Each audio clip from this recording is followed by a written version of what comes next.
We're live, it says, people, but I guess we didn't hold. Maybe it's Keith. Maybe Keith went back to bed. I don't know. Anyway, thanks for showing up, guys. The two of you that are here. Well, on my end, I hope you guys are hearing everything all right, but I'm pretty happy with the quality. I think it's a lot better than using my webcam on the laptop. That this is working better. But anyway, okay, somebody. Oh, howdy from Arizona. Hey, how you doing, Arthur? Hi. Oh, we got more people showing up. This is great. So anyway, we are in Fort Lauderdale. If you don't follow my Instagram account, you probably might not know this. We had hoped to get down to Fort Lauderdale on Wednesday of last week, and Thursday morning go 1,300 miles up to Monhegan Island, the island that I grew up on, for a 50th reunion that we're having there for my first and second grade. I was in first and second grade there, but it's a one-room schoolhouse, and people are starting to get older, and the teacher there, there are two teachers. One of them has passed away, and so there's one left there. So it's kind of a big deal. Weren't able to do that because of the weather. And so what happened was we were looking at a storm that was coming down and going around Hatteras, and everything that I did, if I did everything right and we didn't die, and we didn't break anything on the boat, we did all that right, we were still going to miss the reunion anyway. So if we're going to miss it, why bother? So, why bother go and take a beating with the headwinds the whole way? So we've been sitting here and been getting all kinds of stuff done, all kinds of projects done. And my friend Runa, the crazy Viking, he was going to meet us in Norfolk and go to Maine the rest of the way. He just changed it so that he's going to come down here on Tuesday morning, and we'll head off, and he'll get off in Norfolk now. But anyway, we are really here because many of you have asked about Crystalita. But before we go there, let me just... Anybody that knows me knows that I'm very bad at doing two things at one time. So let me just make sure that everything is great. Está aquí. Save choices. Good deal. All right, good deal. Okay, so for those of you that have questions, there are people that have many of my patrons. They're probably upset because I just put this out. I should have probably advertised this like a week in advance, but it'll be up there so people can see it anyway. But some of my patrons have asked to hear more about Crystalita and her, essentially her backstory or whatever. And for those, some of the questions that people say is, does Crystalita speak English? And she does speak some English. Her English is wonderful. She's more comfortable in speaking in Spanish, and Spanish is something that I'm trying to develop. Those of you that are Spanish speakers might have figured this out already, but I've never really taken a Spanish class. I learned all my Spanish kind of in a bar, and so I have some learning to do when it comes to grammar and that sort of thing. So when I actually set up an online tutoring thing to try to improve my Spanish, Lita and I would say exclusively speak Spanish together to each other, and then when we run into a stumbling thing, we'll go and we'll use Google, and Google will help us out with a word that we're not familiar with and that sort of stuff. But anyway, one of my friends, his wife, he showed his wife a picture of us, and his wife, who's been a friend of mine for a long time, has said, "You can't hang out with Tim anymore. He's robbing the cradle with that girl." Well, she just looks great. She's only 4 years younger than I am, and she's a grandmother too. She looks phenomenal, and she takes very good care of herself. But anyway, to tell you a little bit about her, she is... Okay, wait a minute. Sometimes that's right. Oh, wow. Oh, right, good deal. So, anyway, Crisalida is from the Dominican Republic. She's from a place called Mocha, right? In Mocha, and it's not on the coast. It's more towards the center of the country. So she doesn't really come from a maritime background, which is interesting because many of the Dominicans and other Latin Americans that I've met don't know how to swim, but she knows how to swim. So I'm all happy about that. But anyway, I think around yo hablo con inglés, pero Tiene un cosa, tú hablas español y inglés igual, right? Okay. Okay. So about 23 years ago, she moved from 23 años tú or no, tú tienes tus papeles para 22. yeah, yeah. 22 or 23 years ago, she came over to the U.S. and worked on her citizenship and got her citizenship for her and her two sons. And she's been a in the beauty industry, working as uh, you know, I guess you call it a salon. Flash Uh, salon yeah, for a well, long time. she started her own salon in Brooklyn called Flash Salon. And one thing that I've said to other people, so if you've heard this, forgive me, but I'm super proud of her. Back in her apartment, she has this big, it's a trophy that looks kind of like the Stanley Cup. And I was asking her, what is this all about? Apparently, in 2017, she won not just in Brooklyn, but of all five boroughs, the number one beautician in all five boroughs. Anyway, she had this relatively good sized salon for a while with a lot of girls that work under her. And it's kind of interesting. Many of the girls that I meet that are her friends that had worked with her for 10 or 15 years and that sort of stuff. Anyway, when COVID came, she got hit kind of like a double whammy where COVID came right at the same time as they sold the building her place was in. And to get another place would cost a lot of money, and she couldn't continue the lease that she had before. So COVID and this change basically put her out of business. That where she was fortunate was that she didn't try to start another business, and then COVID struck, and then it would cause her to be bankrupt. Anyway, she continues to work, but works from home now, and she has a extremely loyal clientele. If any of you guys are out there, I apologize. She's always she her phone rings all the time for people wanting to get their hair done. For the 3 weeks that I'm off, she's with me for those entire 3 weeks, and then we go out to sea, and that's that sort of stuff. All right, let me take a breather here. ¿Tú quieres hablar en español o inglés para hablan en inglés para nosotros? Yo leo aquí. Hi everybody, mi nombre es Crisalida de Los Ángeles. Ya Tim me contó un poco de mi historia. Soy your teacher. Mi vida un poco, el tiempo, mucho trabajo. Ahora mi vida es mejor con Tim, más tranquila, mucho conocer, muchas vacaciones, poco trabajo, pero estoy bien, me siento cómoda y me siento confortable con Tim. Nunca había conocido a una persona tan maravillosa. So she's basically saying that she has a good time. She doesn't work a lot. She relaxes here. She has a good time with me, and that she loves the boat. Yes. Know that? Yes. Yeah, anyway, it's really an amazing thing. I mean, it's an amazing thing that such a beautiful woman would want to be with such a troll like me. Anyway, that's one amazing part. But another thing that's truly amazing is that I have lots of friends, and any of you out there that are sailors can probably attest to this. It's much more common that one person in the relationship is all in on the sail on the boating side, and the other person is not. When you have couples where they both like to go sailing, some people like doing the Thursday night regatta, and the other person likes to do the long term cruising. Very rare that you get the two of them together. And Crystalita, it was divine intervention. She came into my life just as I was buying Paquita. And like I say, she knew how to swim, and she has an American passport, which incidentally, if you plan on going other places, um, for those of you that haven't figured this out, we as Americans are very lucky that we can go to many places. I mean, I don't think we can go to Iran or North Korea, but or Russia.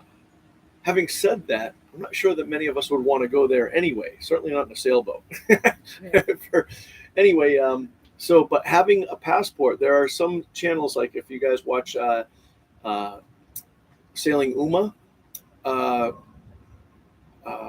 Kika is from Haiti, and she and Dan, it's Kika and Dan is from Canada, and they met in architecture school together, and they got this little teeny ship boat, and they fixed it all up, and they're sailing it all over. They're amazing. It's all electric. They're a great channel, but it's a completely different than mine. If you want beautiful scenery and amazing setup shots, and the photography is phenomenal, that's their thing. But anyway, when they were cruising through the Caribbean, there were times where Dan could go ashore, but Kika couldn't. They wouldn't let her off the boat. She had to basically stay on the boat because she had a Haitian passport, and they wouldn't let her into other places because immigration wouldn't allow them. It wasn't even couldn't get a visa or anything. It just wasn't happening. So if you plan on cruising around the world with somebody, make sure that everybody has a passport that's accepted in many places. But so Crisalita has 2 sons. Deson is her oldest, who's 31. Yeah, he's 31 years old, and he just recently graduated with, this is amazing. Everybody says this. He actually has a 4.0 for his whole time in grad school, getting a master's degree in economics or business. In business administration, something like that. Yeah. Anyway, he's off to work for Citicorp or Citibank or whatever it is over there, Financial. Citigroup. Citigroup. There you go. Yeah. And then she has another son, Darwin, who is 26. 26. He's 26. And he has followed a different path than his older brother, and he is still living in Brooklyn, probably really enjoying the time that his mom is with me, because then he has the house to himself. Anyway, that's where she comes from. ¿Cuántos hermanos y hermanas tú tienes? Ay, somos 3 girls and 5 boys. There are 3 girls in her family and siblings, and 5 boys. Yeah. So yes, the fertility of Latin women were definitely the case with her family, and they had no problem procreating, apparently. I have a big family. She has a big family. Very, very big. I have yet to go to visit her family in the Dominican Republic. I'm looking forward to doing that, but I've met, I would say, probably about 75% of her closest relatives right in New York, and they're amazing. And the food is really different. It's you would think that the Puerto Rico and the Dominican being so close together, and there's some similar things, like they both use a lot of plantain, but I think it's a much more, and look, my Boricua friends, I'm sorry, don't get mad at me. One of the problems I have with Puerto Rican food is all of their food is deep fried. Everything is, and as I get older, it's harder and harder to not continue to get bigger and bigger. And also my digestive tract doesn't have, anyway, they have a lot of more stews and stuff like that, right? Asada. And anyway, but that's that. All right, let me go read here. If you guys have any questions, write some questions in here. How did it achieve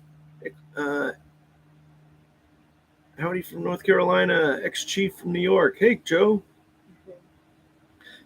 Tim, you speak real good Espanol. Gracias. Hi, all. Thank you. Muy bien. My wife is 20 years younger than I am. Ooh.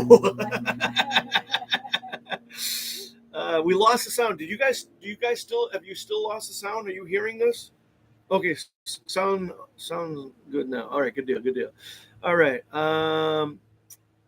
You guys make a great couple. Ways for the well. No sound. Tim, you're in the minor leagues. She's in the major. You are absolutely right about that. She is in the majors. I'm playing way outside of my league. No doubt about that.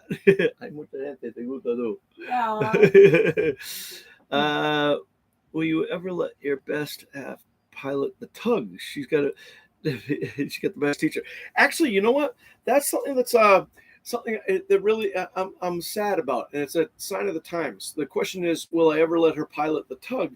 And the reality is, she can't even get on the tug because of the security involved. And the security, that's at the terminals. But even if you go to a place where there isn't a terminal and there is no security, or you got by all that security, company policy because of the lawyers that are involved. And it's not just my company, it's almost all of the major players, and especially the ones that work with the oil majors. The oil majors are the major companies that move oil. And what they do is they call it chasing the money. If you have a lawsuit, why would you go after Tim? No, you go after the tugboat company. Why would you go after the tugboat company if you could go after one of the oil majors? So there's a whole bunch of company policies that are driven to limit liability, and one of them is, and the Coast Guard has things that say no visitors are allowed on our boat anyway. But it would be really nice. And years ago, one of my captains when I was a deckhand used to be a captain for Mobil Oil, and Mobil Oil had their own fleet of tugs. And he used to be on a run that would go from Albany down to Marcus Hook in Pennsylvania, and he'd go back and forth like that. And he was able to take his wife on a couple runs, which I think would be so cool. And not just for the captain, but for people on the boat. Remember, we spend more than half our lives out there. That'd be really cool. But in the time of the land of the lawyers, it's not going to happen, unfortunately. But she is learning more and more steering here. And it's hard because usually right now we've got a lot to learn, meaning that when I go to shorten sail or do it, she wants to do all the work. She wants to reel in this, she wants to reel in that. And that's where my language skills really fall apart. It's one thing, especially if I learn my Spanish in a bar, we don't really talk about a halyard or the main sheet or the lazy sheet. Those are words that I have no idea what they are in Spanish. I have to learn these things, and so it's very hard for me to teach her how to do that. Once she and I've talked about. Okay. Okay. Gracias. She says I speak Spanish. Okay. I have taught her some stuff for safety, like if I were to go overboard and she had to do it, that she could let the sails just go wild at that point, start the engine and drive back to pick me up. And she's figured that out. And we kind of drill and we train for that. But I still am hoping that she will be able to get to the level where but you know what? Let me back up a second. This time last year, some of you knew this, some of you didn't. Like I say, if you follow Instagram, you'll probably know what's happening in real time more often than not. But anyway, this time last year, we were in Ecuador, and right before or as I was getting COVID, maybe COVID had something to do with my judgment, I gave her a ring, a little ring. Ah, she's got it. She says she's cleaning it downstairs. Anyway, so she asked, when are we getting married? And of course, after having 2 failures of marriage, and my kids requesting that I stop giving half of their inheritance away every time I get divorced, I didn't think I'd ever get married again. But I also never thought I'd fall in love the way that I have. And so the deal that I made with Crisalida is that if we do the Atlantic Loop, that will take at least 12 months to do, maybe even a little longer. And the Atlantic Loop, for those that don't know, there's a weather window. It's all based on timing. And you basically start on the East Coast in May or June, depending on the weather window. And we shoot to the Azores, and then we stop in the Azores. Then we go again, and we go to Gibraltar. And then from Gibraltar, we go to Spain, do the whole Costa del Sol, up to the French Riviera, and then down, the coast of Italy and Greece, Malta, and then we only have 90 days out of 180 because of the visa that you do doing that. So a lot of people will go to places like Turkey and to reset their visas. But then you work your way back, and by Christmas we have to be out of the Med because of the weather conditions, and we go to the Canary Islands, then down to Cape Verde, and then over to like Trinidad, and then work my way back up, and that should take a whole year. So if all that were to happen, then and we were still together, living on a 42-foot island, I think that that's a pretty safe bet that we'd probably be a good couple, and we can definitely get married by then. But that goes back to her driving boats. Before she and I would go out on this. I think that by the time we get that, and when that day comes, I'm probably thinking like in a couple of years from now would be, if everything went well, it could be as much as 3 or 4 years from now, but hopefully it's going to be in a couple of years. We'll see how everything plays out. But if everything keeps going, that would be the trick. And the idea was that I want her at the level so that when I'm sailing the boat single-handed, if the conditions change, I can retrim the sails. If I got to shorten sail, I can do that. If something goes wrong with the autopilot, I can do that. That's all good stuff. And I need to get her to that same level so that she doesn't even have to wake me up. Obviously, it's not like you'd be going to this, because everything can be done back here. We have, our head sails are on roller furlers and our main sails on a roller furler. So there's no reason to leave the cockpit at all. So, but it'd be really nice to have her at the level where she is able to do all of that without me. And then when we're at that level, that would really be a good place to say, when you look at the rest of the world, or you look at 30 to 40 days going from Panama to the French Marquesas, it's not really responsible for me to do that. And I'm going to be the guy sailing, and I'm going to do everything, and she's just going to look pretty over here. Yeah, you can't do that. You got to sleep sometime. And look, there's a lot of a few sailing channels that I'm a patron of, that I pay, are single-handed sailors. And I don't really know that this is the right forum to debate whether single-handed sailing, for long passages, is the right or wrong thing. All I can tell you is that, remember, I come from a commercial side, and I'm not allowed to spend more than 12 hours in a 24-hour period actively running the boat or doing any of the paperwork in the boat or any of that stuff, because they want me sharp. And we're also required to have a lookout. Look, I'm not here to point fingers. Like I say, my hat goes off to these solo sailors that are amazing. They're great. All I'm saying is that those of us that are, if you're around my age and your kids have grown up and gone off to college and you're done with that, and now you want to do this sort of stuff, maybe part of your plan would be that you have it so that somebody can cover a watch all the time.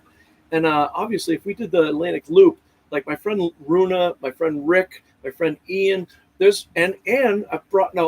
done a whole bunch of cruising with patrons, where patrons say, hey, if you need an extra hand, I'd come on with you. And so I bring them too. But anyway, any long passages, I always like to have, a crew of at least four. And what's good about the four is that you have two people on watch all the time. And so that's something that's worked out really well for me in the past. And I would like to continue that. Having said that, it's not always possible. I don't know that if we go to the French Marquesas, that other people are going to be able to take a whole month or maybe even longer off to do that whole passage.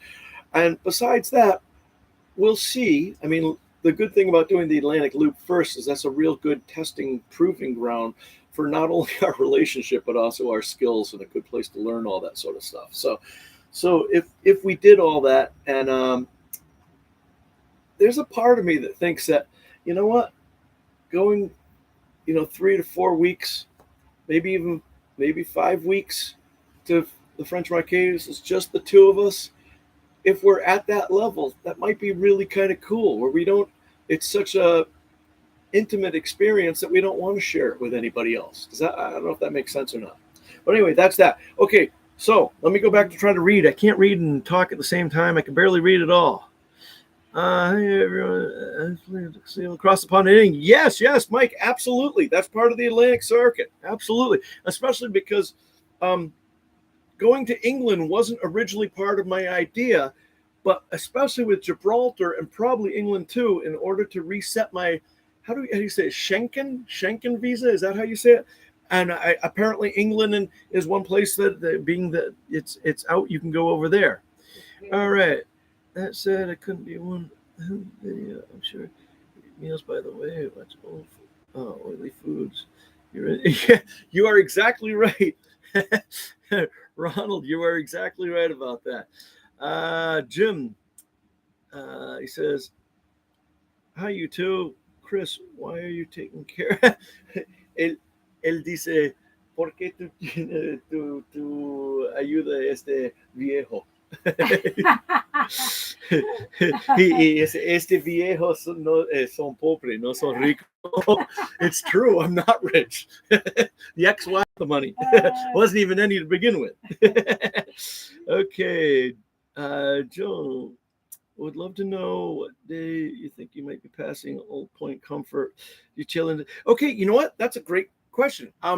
I hope if everything goes right, and remember everything's weather you know, there's a lot of moving parts to this, but if everything goes right, we should be coming by Old Point Comfort. I'm guessing Sunday. If we get there earlier, that would be great on Saturday, but I don't think so. I'm thinking it's probably gonna be Sunday, maybe Sunday afternoon, and then I understand that it's not like Fleet Week, but there's something where they say that like the anchorage at Hospital Point will be loaded. One of you guys told me that watch out, there's other anchorage to go to and that sort of stuff. But anyway, we'll have AIS on. You can follow us there, and if you're there, make sure you say hi or at least take a picture. That'd be great. All right. Greetings from Greece. Take care. She loves you. Esta persona es de Grasa y dice de Grecia, eso es. You are entitled to spend your kids' inheritance. I agree. That's a great one. Okay. Steve, if you get to the Med, be careful of the orcas. I know. Listen, I don't know how many of you guys are familiar with this, but who said that? Steve. Steve said that. So there's this phenomenon that's happening, and the good news is that with everything, the more time gets involved, the more data it goes, and the more studies go, and we learn more and more about the stuff. But for the last couple of years, there's been one pod of family of orcas, otherwise known as killer whales. And so let's clear this up right away. They're not whales. They're actually the largest part of the dolphin species. Anyway, for one reason, there's a bunch of debate and question of why they're doing this, but they've been attacking sailboats. And not just like attacking sailboats. No, like they've sunk in, I think, 4 or 5 this year already. They ripped the rudders off, and there's some theories that their food is being threatened, and they see a boat and they think that humans are part of this, and that at any rate, whatever it is, they're smart enough to know that. I say smart enough, but if you look at a boat with a thin rudder, it might look like like one of their flippers. And so anyway, they go and they break your rudder. And on a sailboat, if the rudder breaks off and you don't have a hole with water pouring in, that's better than a hole with water pouring in. But a sailboat without a rudder is that's a really bad scenario. Anyway, this has been happening. There are apps out that you follow this, and they've tracked it down now to one female that started this. The problem is that these are all learned behaviors, and the one female has got 2 of, they think that they're her sons, and they're doing the same thing now. But it's only been one pod, and so that's like basically one family that does this. And because it's learned behavior, as long as that pod doesn't tell all the other pods in the world, this shouldn't take off anywhere else. So the apps are they have these apps right now where people go and you see where the orcas were, and people will go almost in a convoy to try to reduce the odds of being the only boat there and that sort of stuff. So if I do get there, and most of it's between the Bay of Biscay and around the north coast of Spain and the west coast of Portugal. That's where the hot spot is. But at any rate, it's by the time we get there, I think that they'll even have it figured out even more. And unfortunately, those of us that care, we have to realize that the orcas are not in our space. We're really in their space, and maybe they are mad because they're not eating as much as they used to. And who knows? I'm not the guy to say that. All I'm saying is it's a fascinating thing, and that's how I'm going to deal with that. Okay, let me keep reading. Oh, you want her to be your mate? Yes, I do.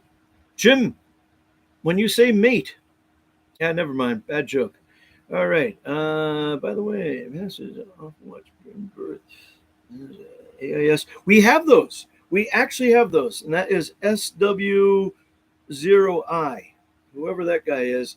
No, you're absolutely right. We have the Volvo Racing offshore inflatable harness, and it's the harness that snaps in, that sort of stuff. But we put two mods in them. One is each one has the man overboard beacon that not only goes out and it automatically deploys, and it starts. It does a couple things. It sends a message to the chart plotter and starts sounding the alarm. So if I'm sleeping and she goes overboard, I won't come up 6 hours later and find out that she's 36 miles behind me. As soon as the thing activates, she's going to go, start sending the alarm, which is an amazing thing. It has a AIS transponder, or not transponder, but transmitter. And so when you look on the chart plotter, it gives you a target.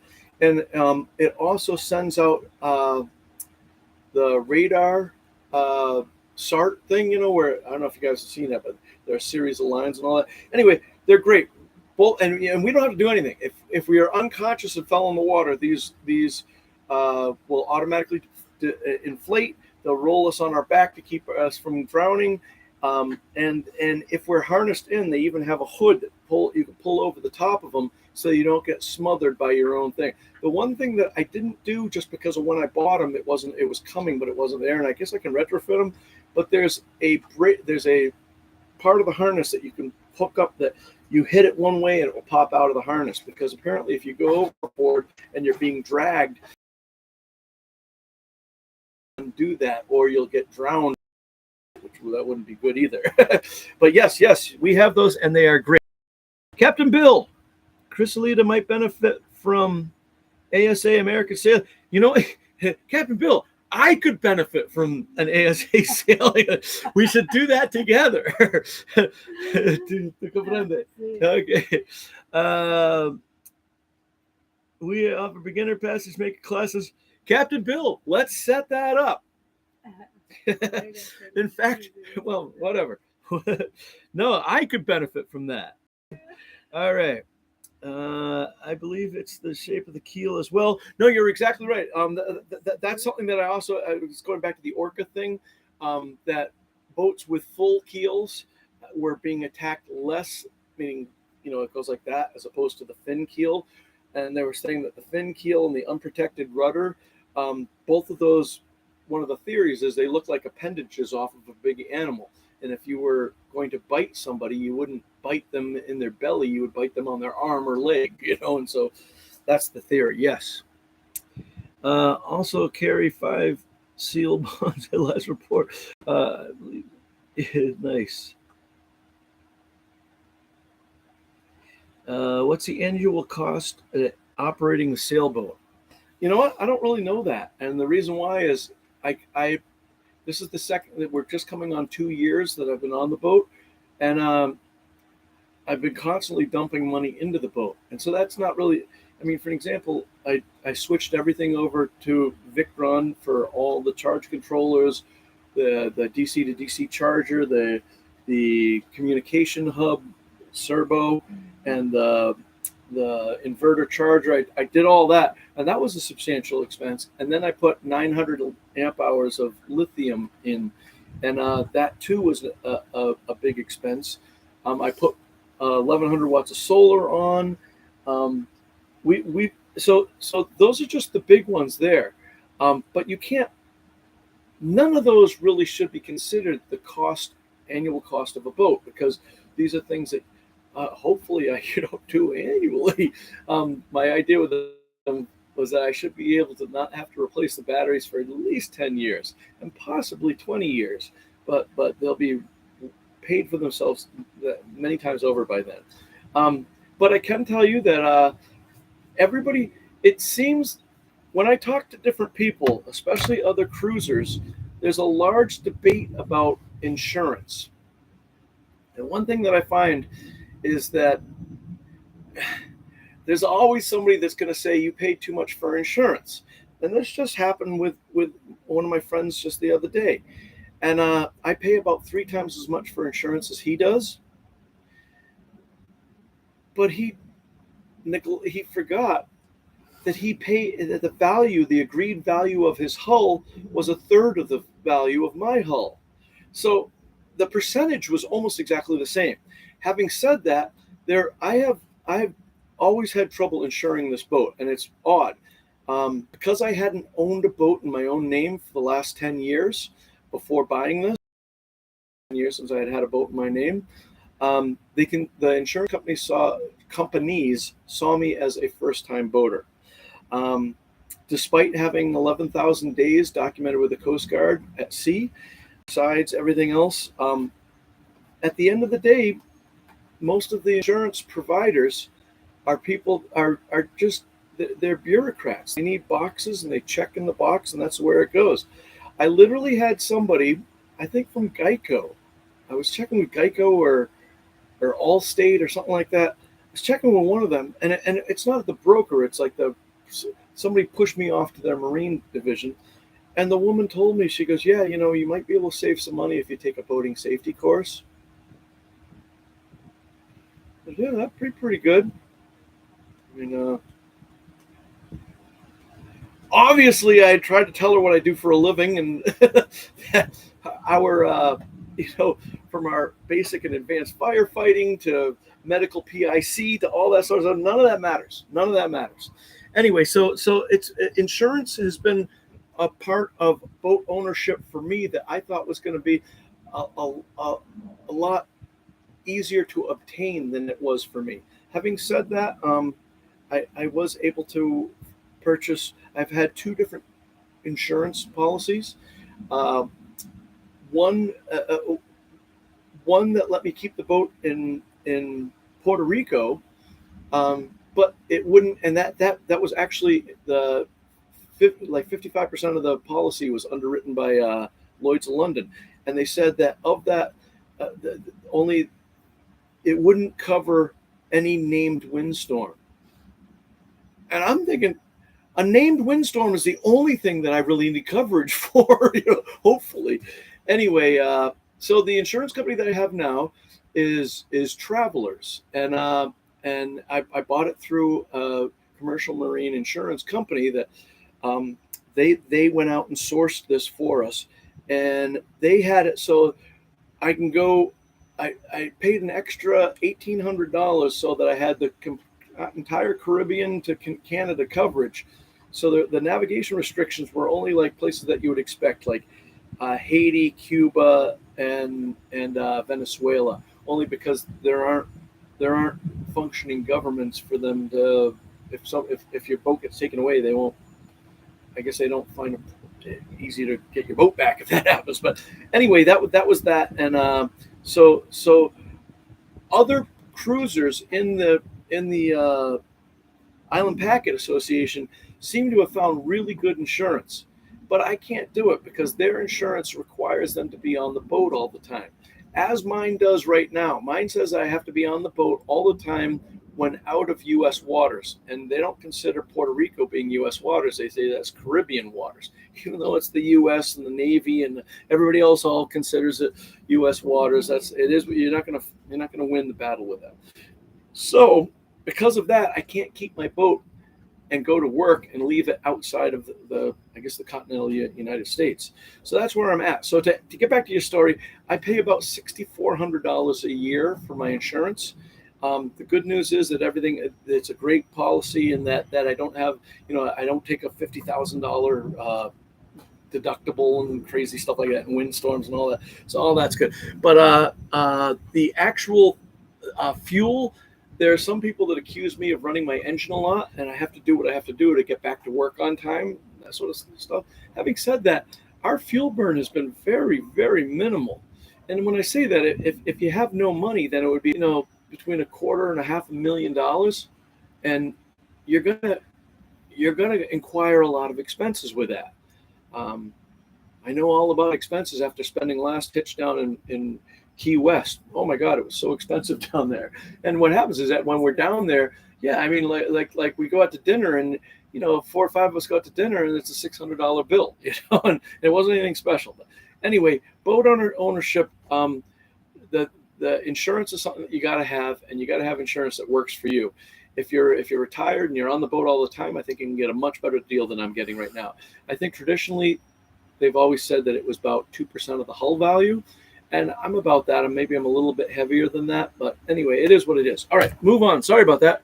So let's see, what else do we have? And if you guys, these are great questions. Keep the questions coming. Free haircut with those glasses. Be careful. I know what you're saying. She's the hairdresser and she cuts my hair for free. But these are my glasses. I got these. I'm so proud of myself. I got 6 of these on Amazon. They're the cheaters. I got 6 of these on Amazon for I think like $12. And it shows, right? All right. Sorry about the weird YouTube handle. It's your friend Sean. Oh, Sean. And so, wait a minute. Now I got to say, which Sean is this? Is this tugboat Captain Sean or trawler Captain Sean? Mike, sound playing up. What's wrong with the sound? You guys hearing me okay? Okay, sound after a refresh. Okay. Don't worry about other people. You tell about fuel burn, sheet trim, beer consumption. That's why you live on a boat. And you're exactly right. Fair wind, 100%. I'm with you all the way on that one. Aha! That's the amazing Sean that helped me with my Victron stuff. How you guys doing? Hoping if all goes well, we'll be able to see him before I go back to work. He's been in the shipyard for a while. But anyway, Crisalita's here. Ask your questions. ¿Tú quieres hablar en español? Yo hablar en inglés para ti. Está bien. Okay. She's a little shy. All right. Well, it's really hot here. We had a little bit of wind before, and that was nice. Unfortunately, that's kind of dying out on us right now. So we're still waiting. We're waiting for till Tuesday when Runa lands, and as soon as he gets on board, I think we're going to head out and start heading up the coast. And we'll have our AIS on for any of you that want to follow along. We'd love to have you there.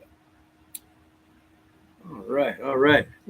So what are we doing here for? Let me look at my clock here. Oh my God, we're coming up on 45 minutes. This is getting crazy. 42 minutes. So if we've said all there is to say and you guys are all happy, if there's nothing else we can tell you about, then maybe we'll call this an end and say thank you guys so much for watching. I really appreciate it. I can't imagine any of you that are watching this are not subscribed to the channel, but if you do subscribe to the channel and hit the thumbs up, those are things that really help our channel to grow. And it's kind of sad because there's 10,000 sailing channels out there, probably more like a couple 100,000 sailing channels out there. The tugboat channel continues to grow at a crazy rate, and I just know that channel, the time is ticking on that. When I leave, that channel's going to wither away and die on the vine. Okay, we got some more things coming in here. All right.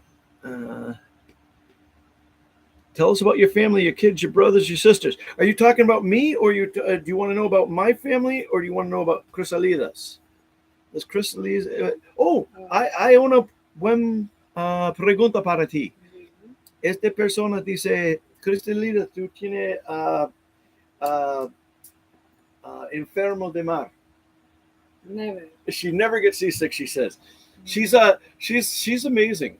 There are times when she and I are sailing alone, and it's really I try to plan my weather so that I don't get her to not like the boat, obviously, but that doesn't always happen. And like coming back from crossing the Gulf Stream, we've gotten beat up a couple times, and that's expected. But once again, being on a schedule, and then the whole going back to work thing, the keeping the boat in a canal in Fort Lauderdale means you can't spend the night on the boat. So you don't want to go over early, because then what are you going to do? You have to go rent a hotel or something like that. So it's been messed up. So anyway, she'll sleep right here, clipped in and all that, and she'll sleep there. And sometimes I think that you build your sea legs with time and more sea miles and that sort of stuff. Before, she couldn't think about going down below. Now she goes down below and she'll make breakfast and lunch and stuff like that, and her dinner, clean up after dinner, and that sort of stuff. So she's done a lot better. Okay. She says she never gets seasick. All I can tell you is she's a trooper. She never complains. We've the seat in the bow, I've replaced 3 times. The third one, and that's because we've come through a wave where the water's come up and broken the seat that's on the bow pulpit. And she's never complained once. All right. Is Tim really as nice a man as he comes across? Well, why, thank you, Bob. ¿Tú sabes la pregunta? Esta pregunta dice, Tim está un buen chico para nosotros piensa es un buen chico de video. En real, ¿qué tú piensas? So, oh, she says, well, of course. Oh, goodness. Let's see. Do you still have your house in PR? I do. And that's unfortunately that's a rough topic for me because when you buy a boat, and I'm not breaking any molds here. Everybody knows this except stupid Tim, but the boats have a way of sucking all of your resources, and the only commodities in life that really are tangible right now are time and money, right? And the boat gets all of it. It gets all my free time and all my free money. Everything goes into the boat. And then, now granted, this is a 20-year-old boat. This isn't the greatest boat or anything like that. For me, it's much more boat than I ever thought I could have in my orbit. Having said that, I expend a lot of money keeping the boat up and paying for dockage and paying for maintenance and all this sort of stuff. And so on my free time, I almost feel compelled that if I am not utilizing the boat every chance I get, then I can't justify spending all that money. And that's been a real problem. So what's happened is the house, I've hired a guy that he goes over and he keeps trimming back everything. Because if you know anything about Puerto Rico, everything grows like crazy. Like in a month's time, the trees will grow another foot, and it's crazy. So he goes there and he takes care of that sort of stuff. But right before I bought the boat, I started doing a ton of work on the house in Puerto Rico, and it's in the mid stages of that. So it's almost unlivable at this point, and I have to get there. One of the things that I've been hoping to try to do, and I still don't know, haven't figured out all the things yet, but I'm thinking that it's very possible at the end of this fall, we might put Paquita either on the hard or stow it away in a canal somewhere for a while and spend at least 1 hitch, if not 2 hitches, in Puerto Rico and really working on the house. All right, what else?